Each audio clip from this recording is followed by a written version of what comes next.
sal-lum battilhom il-qadejja kollha tiegħi il-profeti, kuljum ħabbrikt li nibathomlhom. B'dana kollu qatt ma semgħu minni, qatt ma taw bidin, anzi websu rashom, għamlu għar minn missiriethom. U inti tgħidilhom dan kollu imma ma jisemgħux minnek, issejħilhom iżda ma jweġbukx.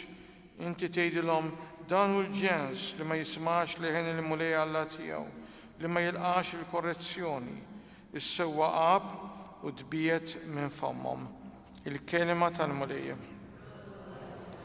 Salm responsorjali, mhux li kontu llum tisemgħu leħen il-mulej la twebsux qalbkom, mhux li kontu llum tisemgħu leħen il-mulej la twebsux qalbkom.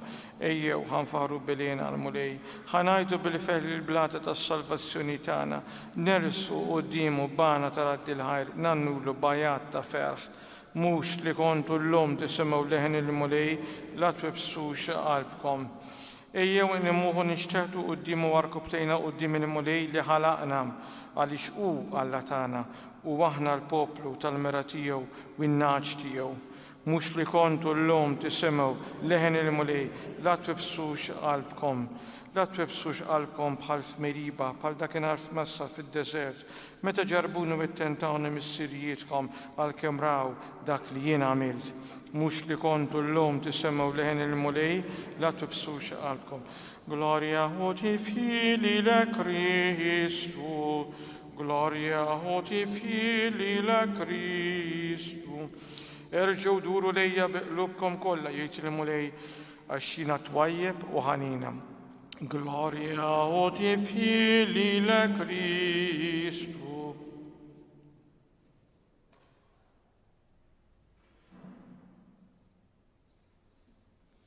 Il-mulej magħkom. Qari mill-Evanġelju mqaddis skont Luqa.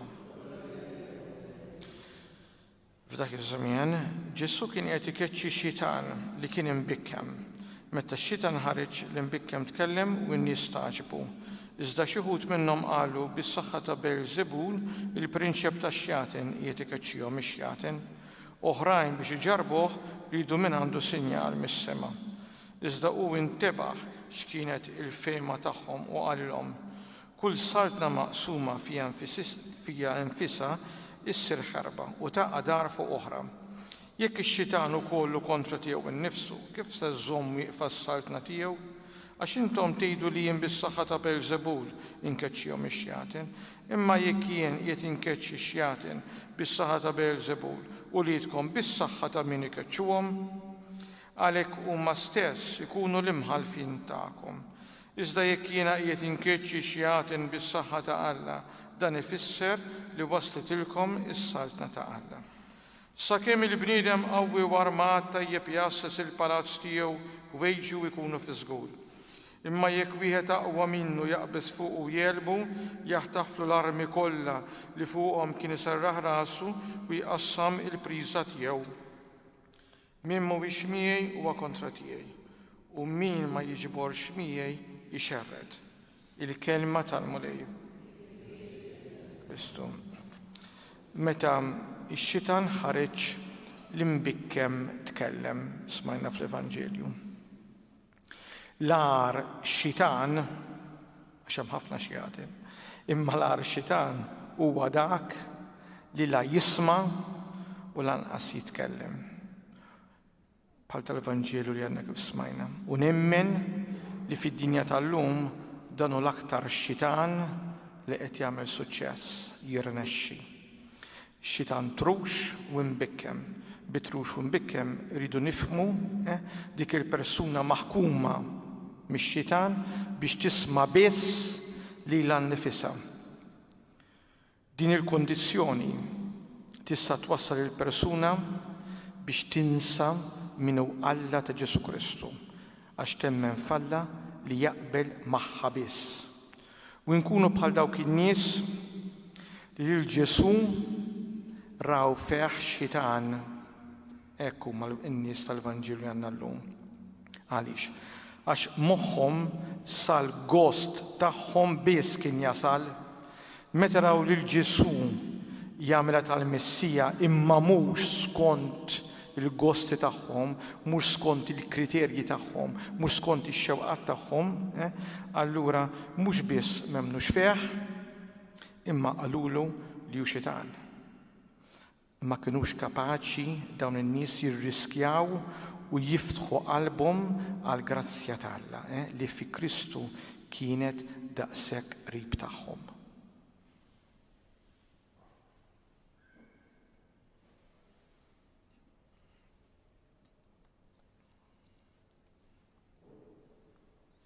Illum qegħdin nisimgħu lejn mulej jew ma wibsux qalbna, imma bil-ħeġġa kollha nfaħru nrodu l-ħajr fil-waqt li nitolbuh. Wettaq mulej il-ħidma tal-Knisja tiegħek nitolbu, isma'. Anqal qlub is-setanin tal-għad biex jagħtu widen għall-kelma tiegħek nitolbu. Għatina grazzja li nagħtu widen għall-kelma li inti twassilna permezz tal-Ministru tiegħek nitolbu. Wettaqna bil-grazzi tiegħek ħanarfu nelbu t-teddid kollu tax-xitan nitolbu. Iftaħ il-bieb tal-ħajja ta' dejjem il-ħudna l-mejtin kollha nitolbu. Mulejja tista' kollox, il-qattarb u t-tifħir tal-poplu tiegħek u xered fuq il-barka bil-kotra bi Kristu Sidna. Fakkarkom illum il-ħamis dritt wara l-quddiesa ikonna 20 minuta kwarta Lectio Divina fuq il-Vanġelu tal-Ħadd li ġej u mbagħad adorazzjoni qasira ħafna u fit-8 nagħtu l-barka sakramentali.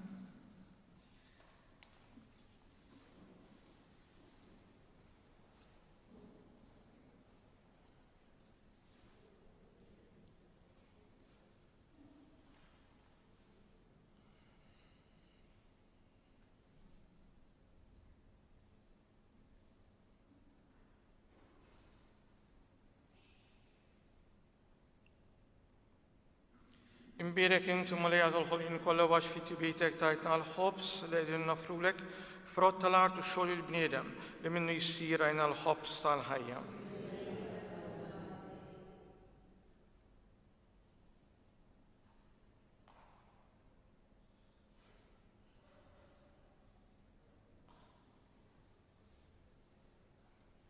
Imbierek intom mulejja tal-ħolqien kollha għax fit-tibietek tajtna l-inbit li nofrulek frott tad-dilja u xogħol il-bniedem li minnu jsir għajna x-xorb tar-roħ.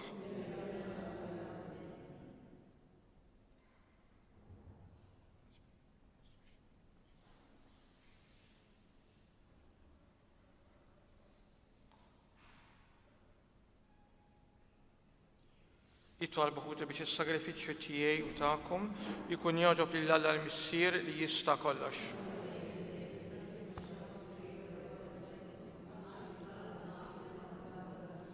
Naddaf mulej lill-poplu tiegħek minn kull tinġis u ħażen biex l-offerta tiegħu tkun togħġbok u biedu mill-qerq ta' kull qiegħna fieraħ int li wettu qiegħna tas-sew bi Kristu Sidna li mulej magħkom. Nerfgħu qlubna l fuq. Nizzuħħa li l-mulej Alla tagħna. Sewwa u xieraq tas-sew mulej missier quddiesa Alla ta' dejjem li tista' kollox, tajjeb u taġita għas-salvazzjoni tagħna li dejjem u kull imkien inroddulek ħajr. Int għas-saħħa ta' wliedek u għat-tiġdid bis-safa ta' ruħhom għażiltilhom żmien fis-sena biex fih ifittxu jinħallu minn kull ġibda ħażina u jinqdew bil-ġid li jgħaddi hekk li iżżed jintrabtu ma' dak li jibqa' dejjem. Għalhekk mal-qaddisin u l-anġli kollha infaħruk u ntennulek bla qeda. Qaddis, qaddis, qaddis, mulejja tal-eżerċiti, ismu tal-art mimlija bil-glorja tiegħek, osanna fl-għoli tas-smawiet. Imbierek minn ġej fis-sem il-mulej, osanna fl-għoli tas-smawiet. Qaddis tas-sew int mulej inti l-għajn ta' kull qdusija. Qaddis għalhekk nitolbuk dawn l-offerti bil-barka tal-Ispiritu tiegħek biex isiru għalina il-ġisem u bid-demm tas Sidna Ġesu Kristu. Li meta kien se jingħata biex finrajh jibbagħti ħal-ħobs għad il-ħajr qasam tgħaddi x-xipi tiegħu u qal: Ħudu u kulu l-koll minn dan, għax dan huwa ġismi li jingħata għalikom.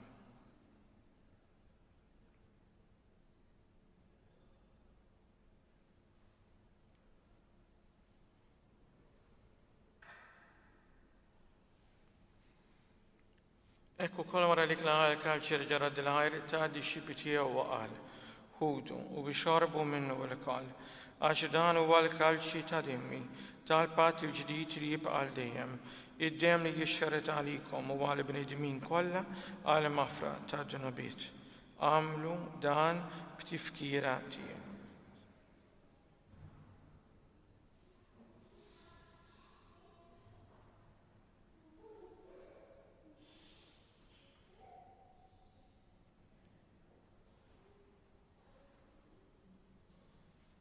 Dan il-misteru tal-fidi, nħabru l-mewt tiegħek mulej, nxandu bil-ferħ l-qamin tiegħek, nistennew semma tiġi fil-glorja. Għalek għanna għannu dam tifkira tal-mewt l-qawmin, ta' Sidna Ġesu Kristu nafrulek mulej l-ħobs tal-ħajja, u li kalġi tas-salvazzjoni, u nraddu lek ħajr, għax oġbok til-għana un qoddimek biex naqduk, u mitċokon tagħna nitolbu li l-Ispiritu Santu jaqadna f'ġisem wieħed li jiena li nieħdu sehem il-ġisem u d-dem ta' Kristu. Ftakar mulej fil-Knisja tiegħek imxarda mad-dinja kollha. Taf li mħabba flimkien mal-Papa Franġisku mal-Isqof tagħna Marju mal-Sifijiet u mal-Ministri tiegħek kollha. Ftakar fil-qadija tiegħek Rożarju u Grazzja Sajt li raqdu bit-tama tal-qawmin, ftakar fil-mejtin kollha. Daħħalhom quddiemek fid-dawl tas-sebħ tiegħek. Ħinna li nalkun nitolbuk, għati li lna wkoll il-wir tal-ħajja ta' dejjem, flimkien mal-Verġni Mqazza Mala Marija, mal-Arus tagħha San Ġoseph mal-Apostli, ma' San Ġorġ Matri u l-Qaddisin kollha li jiexu fil-biberija tiegħek sa mill-bidu ta' dinja għamil li magħhom infaruk u nsebħu Ġesu Kristu ibnek. Bi Kristu ma' Kristu fi Kristu jingħata lilek Alla missi tista' kollox, flimkien ma' l-Ispiritu Santu kull ġieħu glorja għal dejjem ta' dejjem. Ejjew nitolbu kif għallimna u rid nagħmlu bejn Alla għas-salvazzjoni tagħna. Missierna li inti fis-smawiet jitqaddis ismek tiġi salt nadik jkun li tritint kif is-sema iqda fl-art. Ħobżna ta' kuljum għatina llum għafrilna d-nabitna bħalma naħfru lil min hu ħati għalina ma daħannix fit-tiġrib iżda l-islam id-deni.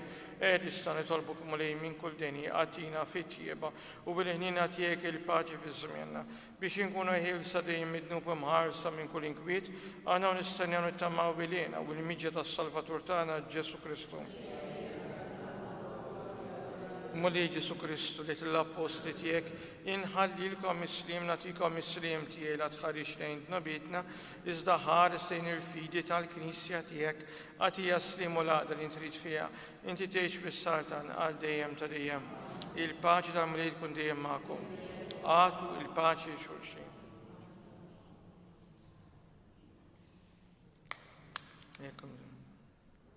Ħaruf tal-Alla li tneħħi n-nabiet tad-dinja.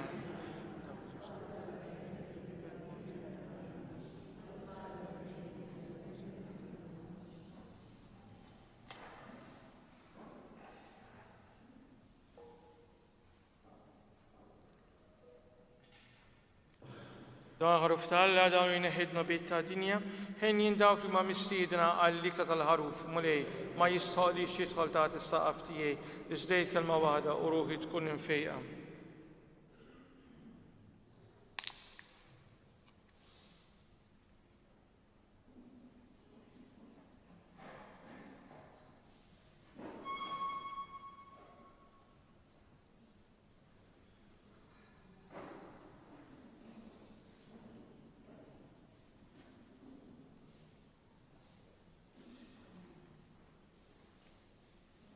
Intajġ il-preċetti tiegħek biex inħarsuhom bir-reqqa. Ħajżhom sieħ il-mixi tiegħi fil-ħarsien tal-kmandamenti tiegħek.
Nitolbu.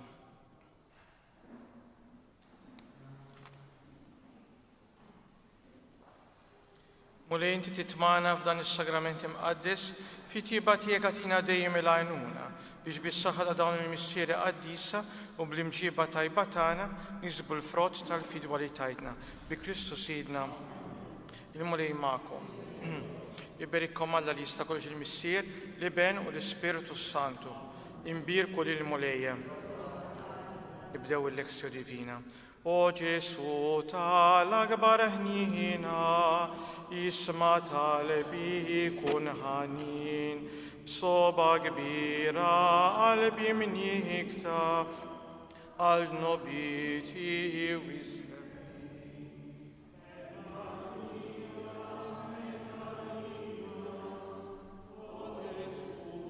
Qurqat ma nżid, iżda nħobbok b'qalbi kollha, ħajti kollha jiena rrid.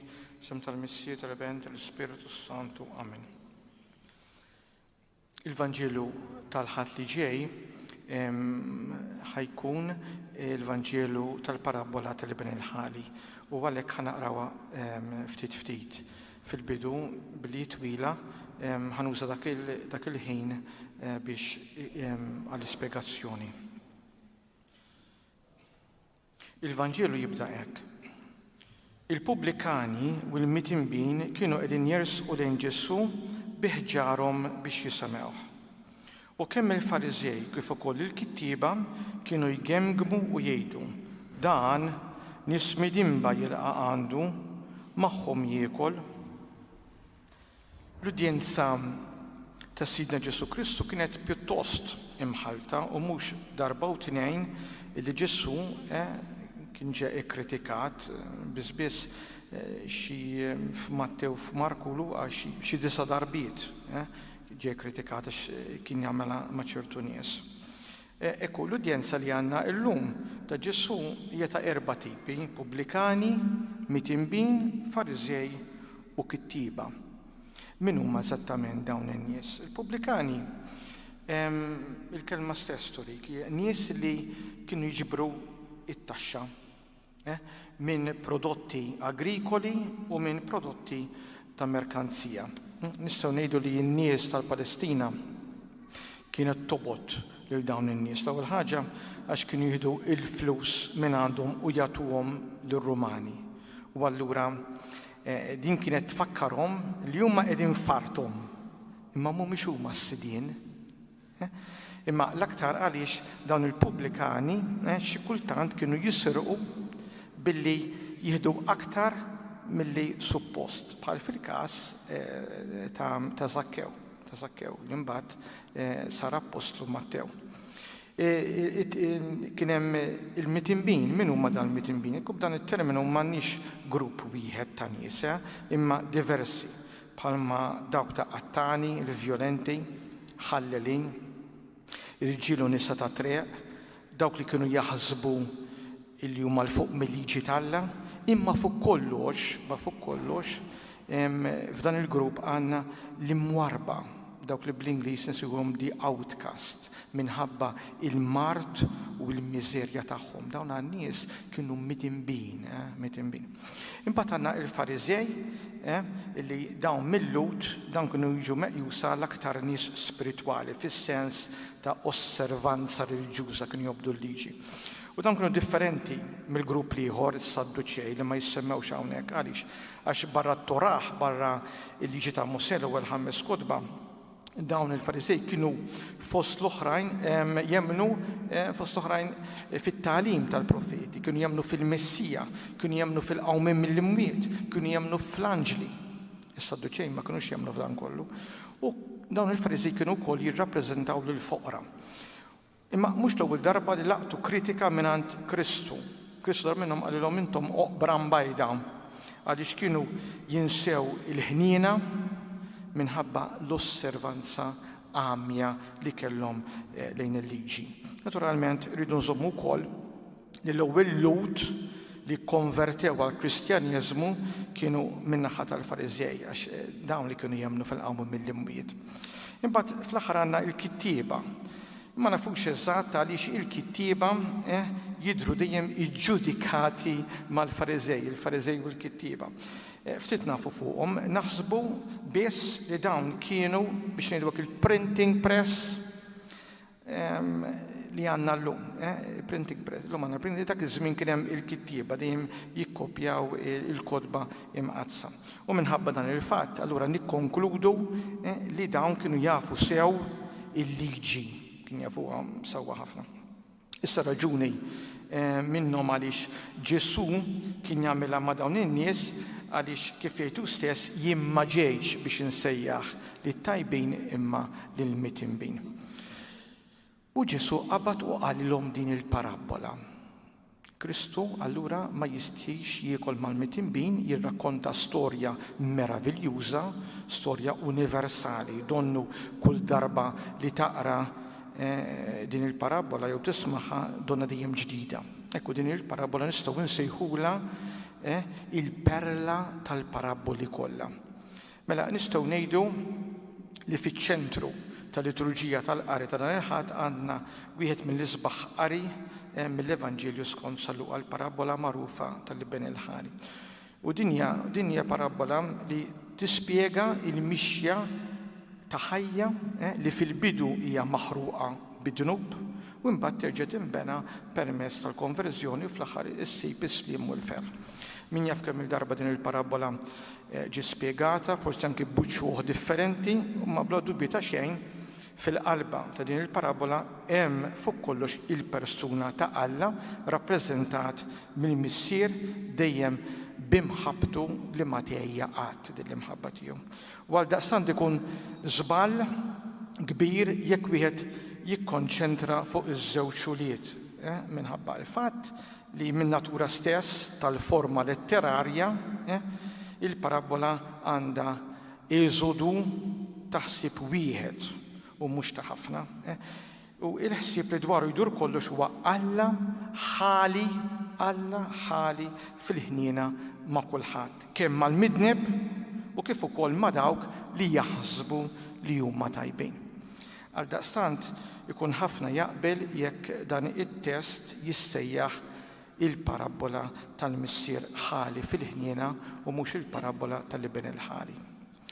Barra minn hekk tajb li nżommu quddiem għajnejna il-komunità ta' Kristu, Pubblikani u mitinbin, Fariżej u kittieba.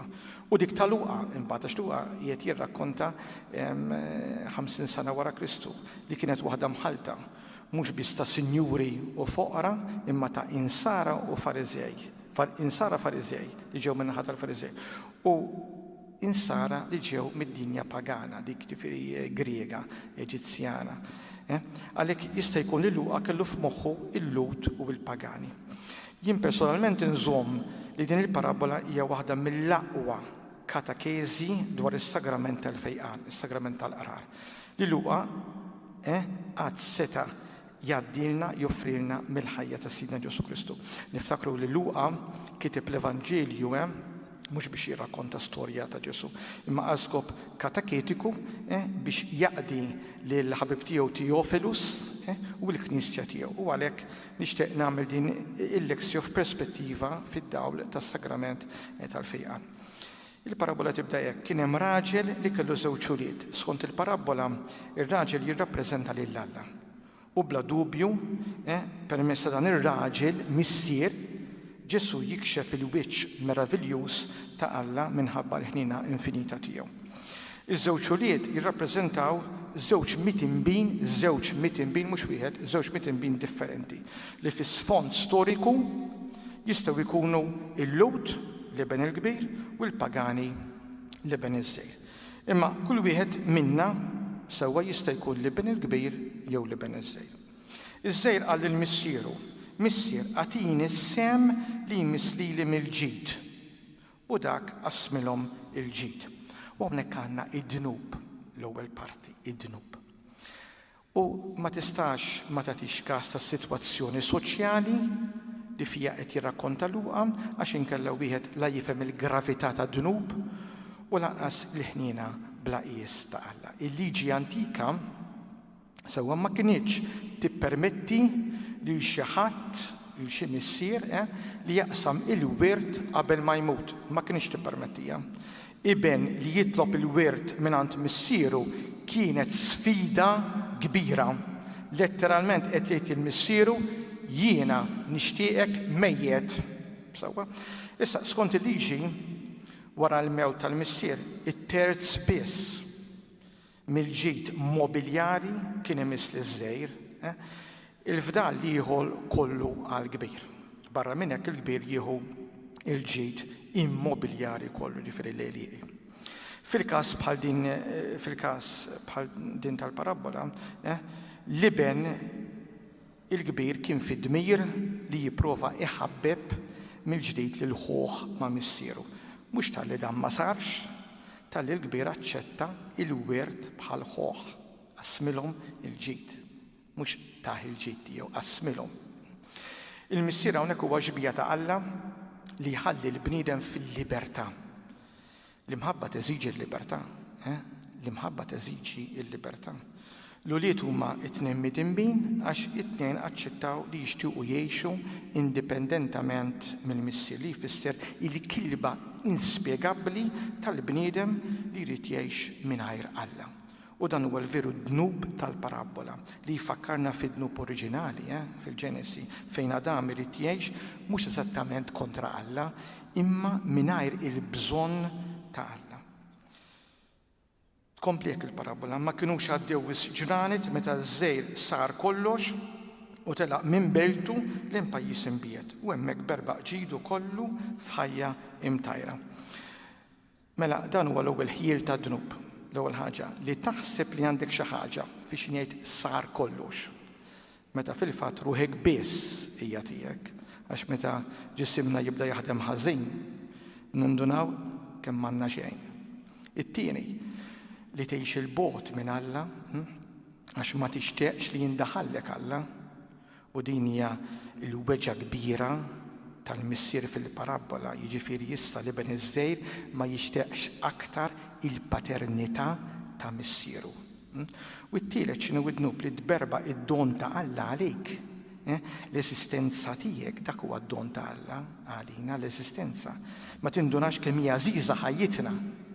Araw madwarna kemm hawn nies maqbuta minn vizzji errieda hekk li tilfu kull sens fil-ħajja tagħhom. Meta ħela kull ma kellu fuq dak il-pajjiż waqa' ġuħ kbir u beda jħoss ruħu fil-bżonn. Illum jew għada il-ħajja ħadd turik il-vojt ġu ruħek u m'intix ħadd tħossok sew. U mar daħal ma' wieħed minn dak il-pajjiż li bagħtu fir-Raba tiegħu jara l-qżies. Kien jixtieq ħafna kieku jimla saqu mqar bil-ħarrub li kienu jiklu l-qżies imma ħadd ma kien jagħtih. Din il-parti tagħmel sens jekk nifhmuha għal bniedem pagan, l-allat foloz, li ma jsibx serħan f'dak li jrid u jagħmelu, anzi aktar ma jkun fil-bżonn, aktar jumilja ruħu. Il-bniedem mingħajr Alla ma jistax jissib tweġiba għal ħajja. Id-dnub huwa l-kundizzjoni eżistenzjali l-aktar baxxa. Ekku, dan il-livell baxx fil-parabola huwa infisser mill-ħajja mgħixja f'ħala u mbagħad mal-ħnieżer. Annimal meqjus imniġġes mill-lut, jiġi kkundannat miktib tal-Levitiku. L-iben xtaq jiekol mill-istess ikel tal-ħnieżer. Id-dnub iħajjar u jġier il-bniedem jaqta' l-għaġġ ta' ruħu b'sitwazzjoni biex naturali għall-armonija tal-bniedem bħalma fis-sewwa huwa l-bniedem li jgħix mal-ħnieżer u jiekol mill-istess ikel tagħhom. Imbagħad għandna l-parti l-oħra, l-indiema u l-penitenza. Imbagħad daħal fih innifsu qal kemm lavranti ma' missieri għandhom ħobs bix-xaba u jien qiegħed hawn inqered bil-ġuħ. Ħanqumu murant missier u ngħidlu missier bnibt kontra s-sema quddiemek ma jistoqlix iżjed nissejjaħ ibnek, żommni b'wieħed mill-lavranti tiegħek. Qam u telaq ant missieru. L-indiema hawnhekk żgur li mhix perfetta, imma kuraġġuża. Mhix perfetta għax dal-liben xtaq issa jkun għaddej u mhux iben bħalli kieku jrid irott lura il-ġid li hu mingħand missieru. Liben qed ifittex il-mertu tiegħu, jista' bniedem jindem verament hekk li ma jħoss aktar il-kuxjenza tniġżu. Jien personalment għandi dubji kbar. Żewġ kittieba Russi kbar, Dostojevski fil-ktieb tiegħu Crime and Punishment u Tolstoj f'Resurrection, bħal donhom jirraġunaw li l-bniedem huwa dejjem inklinat biex ipatti għal dak li jagħmel ħalli jisserraħ il-kuxjenza tiegħu. Imma jista' jpatti kollox il-bniedem. L-indiema hija importanti ħafna, imma mbagħad l-indiema sewwa ma tridx tpoġġina fi stat bħalli kieku bil-merti tagħna ħansalvaw, imma għax inkunu niedma tassew ikun jistħoq ilna l-grazzja tagħha. Għax inkunu niedma tassew aħna narfu kemm Alla jħobbna u kemm weġġajt lil Alla. Il-grazzja divina tiġi mill-imħabba tagħha lejna, kif jgħid Sant Wistina, mhux l-indiema li tressaqni lejk imma l-imħabba tiegħek. U hawnhekk tibda l-istorja tar-ritorn ta' bniedem lejn il-ħajja. Bniedem li ġie maqbud minn traċedja interjuri u jkun kapaċi jeħles minnha. Din hija konverżjoni. U l-verb bibliku li jitkellem minn din il-konverżjoni huwa sħub, jiġifieri terġa' lura u terġa' lura fis-sod.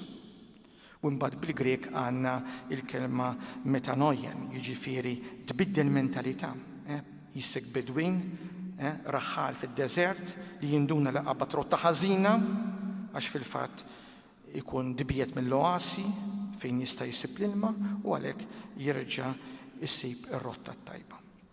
L-aqwa kelmiet li nsibu f'din il-parti tal-parabola huma ħanqum u mmur għand missieri. U dawn il-kelmiet jesprimu l-konverżjoni fil-qalb tal-bniedem. Jabbanduna il-ħajja qadima tiegħu sabiex jgħannaq ħajja ġdida. Iżda tajjeb li wieħed isemmi li dan it-tifel iż-żgħir ma seta' qatt jasal għal konverżjoni. Li kieku, number one, li kieku ma ġiex fil-bżonn, u t-tieni li kieku ma kellux idejja tajba ta' missieru. Li kellu idea ħażina ta' missieru u ma kienx imur għandu. Ekku din il-bidla wasal biex għamilha għaliex dan li beninduna li qalbu mhijiex dominata biss mis-solitudini tiegħu, mid-disperazzjoni, imma hemm ukoll ir-ritratt sabiħ ta' missieru. Kien lest saħansitra li jgħix ma' missieru mhux bħala iben imma bħala qaddej. Imma anke din ma turix indiema perfetta għax kien lest li jmur lura għand missieru kif qedtilkom qabel mhux bħala iben imma bħala qaddej donnu biex ipatti għal dak li jagħmel. Jagħti lura dak li kien ħa minn għand missieru ħalli jiġi kważi kważi pari ma' missieru. U dan l-iben ma marx lura jitlob il-grazzja imma sewwa biex kif jidhirlu ipatti.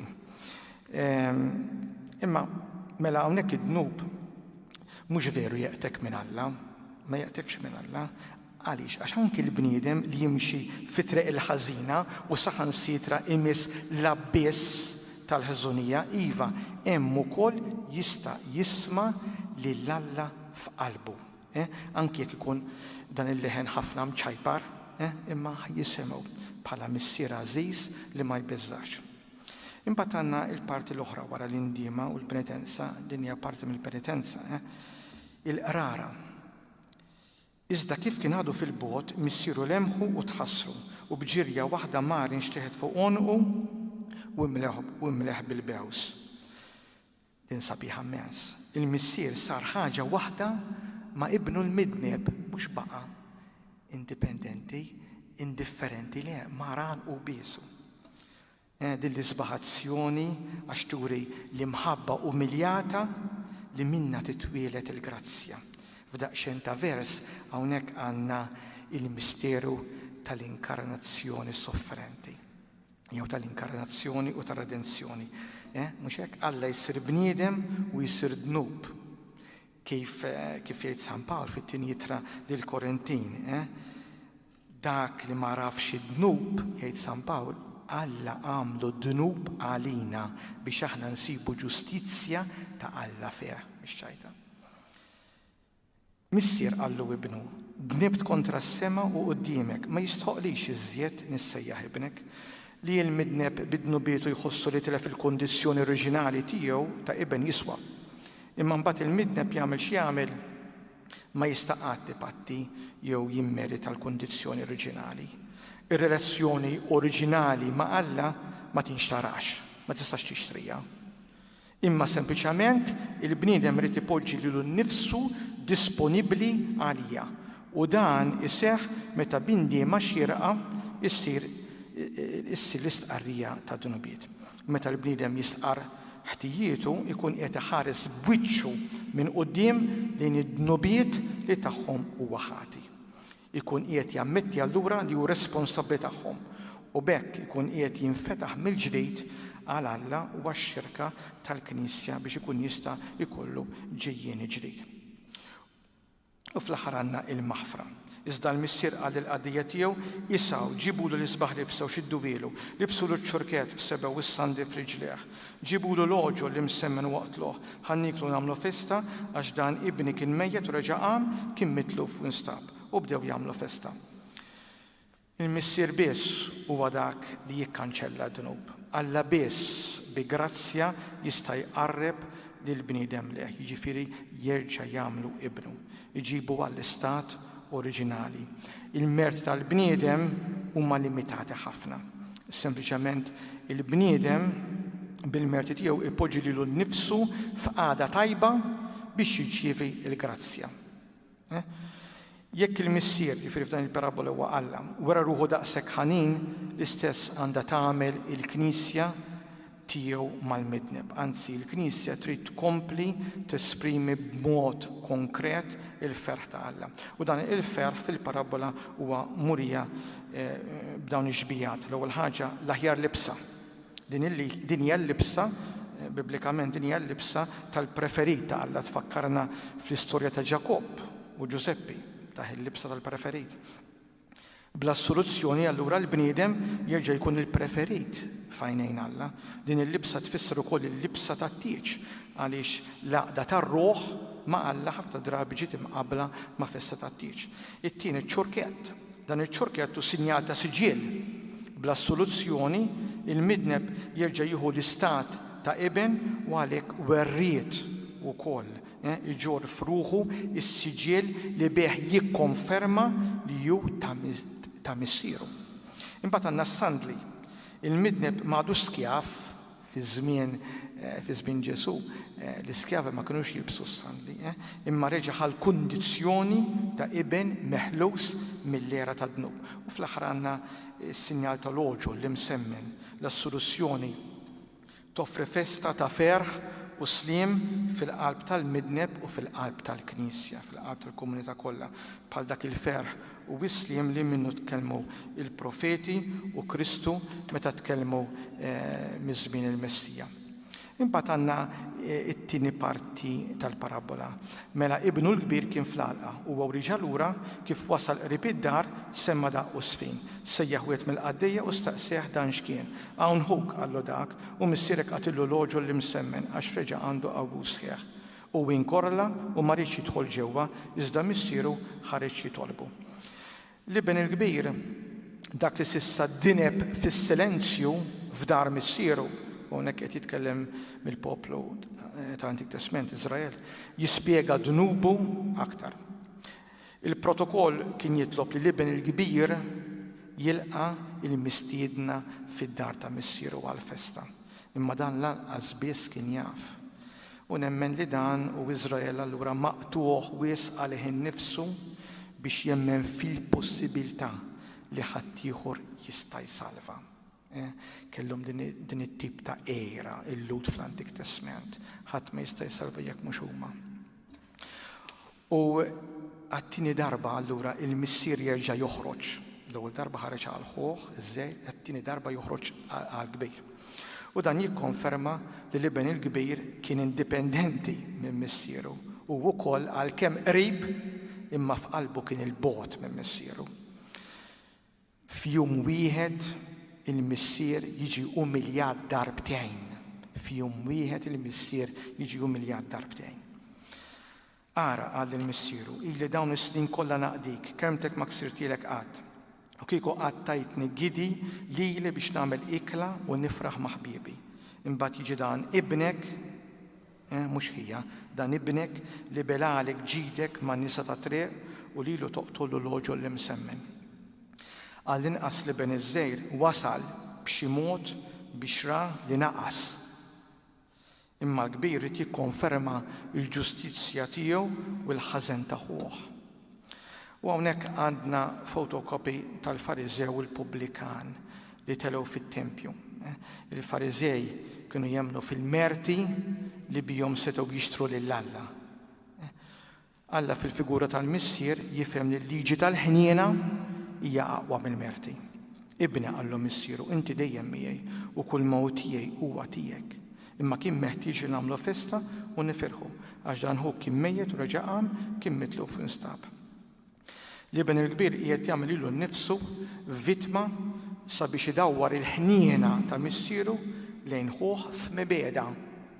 Hekk donnu jixtieq jikkonvinċi lil missieru jħallih il-ħuh il-tifel tiegħu u jkeċċeħ. L-azzjonijiet tagħna huma importanti iżda żgur li mhux mertu tagħna li ser insalvaw. Bla dubju ta' xejn hija l-ħnina ta' illi ser issalvana. Il-bniedem jekk ma jarafx lilu nnifsu bħala midneb u jitlob kontinwament il-ħniena, kif hu stess għandu juri ħniena, ser isibha diffiċli ħafna biex jifhem lill-Alla. Żgur li dak l-ibn il-kbir għalkemm kien qed jgħix f'dar missieru, lill-missieru stess ma kienx jarfu, ma rafux. Għax kieku għarfu kien jifhem tassew li dak li ta' missieru kien fil-fatt tiegħu, kif tgħid il-bidu tal-parabola, qasmilhom ġiedu. Sfortunatament li l-luq ta' din il-parabola iħallina b'kurżità rigward l-ibn il-kbir. Ma nafux preċiż jekk il-kbir aċċettax il-kliem ta' missieru. Iżda żgur li nafu li l-ibn il-kbir li fil-parabola jirrappreżenta lil Fariżej u lil kittieba lil dawn Kristu fl-Evanġelju skont San Mattew kapitlu 21 qalilhom li l-Pubblikani u n-nisa ta' triq deħlin qabilkom fis-salna ta' Alla. Għax għalkemm intom rajtu dan kollu bqajtu sal-aħħar ma biddiltux il-fehma tagħkom. Mela bla dubju il-liturġija ta' dan il-Ħadd tagħmel appell għal konverżjoni u l-penitenza, imma l-aktar din il-liturġija biex ngħidu hekk hija għanja ta' ċertezza tal-vera tama li anke meta il-bniedem minħabba id-dnub jħossu waħdu u mitluf qatt ma jista' jgħid li jinsab waħdu għax Alla ma jitlaq qatt qalb il-bniedem.